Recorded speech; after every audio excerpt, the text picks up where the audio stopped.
कब है राधा अष्टमी, इन उपायों से प्राप्त करें किशोरी जी की कृपा, जीवन होगा खुशहाल।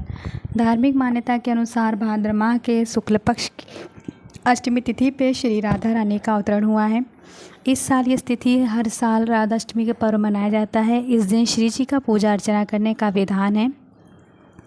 ऐसे में आइए जानते हैं कि राधा अष्टमी के अवसर पर कैसे करें राधा रानी को प्रसन्न। हर साल राधा अष्टमी का पर्व बेहद उत्साह के साथ मनाया जाता है। इस पर्व के बिना बरसाना समेत देश भर में खास रौनक देखने को मिलती है। राधा अष्टमी के शुभ अवसर पर राधा रानी के संग भगवान श्री कृष्ण की विशेष पूजा अर्चना करने का विधान है। धार्मिक मान्यताओं के अनुसार इस दिन उपासना करने से साधक का जीवन खुशियों से भर जाता है और श्री जी की कृपा प्राप्त होती है। अगर आप भी राधा अष्टमी के अवसर पर राधा रानी को प्रसन्न करना चाहते हैं तो इस दिन इस आर्टिकल में बताए गए उपाय ज़रूर करें। ऐसा माना जाता है कि इस दिन उपाय करने से साधक को राधा रानी का आशीर्वाद प्राप्त होता है और जीवन में सुख समृद्धि बनी रहती है।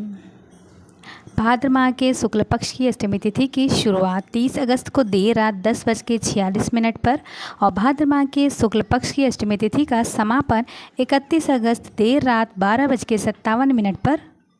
इस बार 31 अगस्त को राधा अष्टमी का पर्व मनाया जाएगा। राधा रानी की बनी रहेगी कृपा।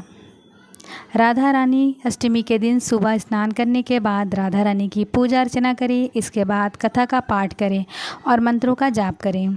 मंदिर या गरीब लोगों में अन्न, धन्य, वस्त्र का दान करें। ऐसा माना जाता है कि इस उपाय को करने से अन्न धन के भंडार भरे रहते हैं और राधा रानी की कृपा बनी रहती है और शुभ फल की प्राप्ति होती है।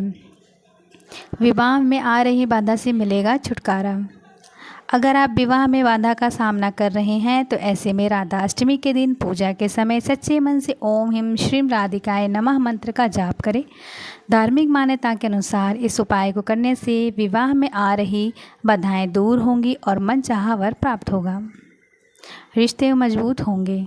वैवाहिक जीवन में खुशियों के आगमन के लिए राधा अष्टमी के दिन विधि पूर्वक राधा और कृष्ण जी की उपासना करें। इस दौरान प्रभु को फूल, गुलाब, मोर, पंख, बांसुरी अर्पित करें। धार्मिक मान्यताओं के अनुसार इस उपाय को करने से वैवाहिक जीवन सुख हमेशा खुशहाल और पति पत्नी के रिश्ते मजबूत होंगे।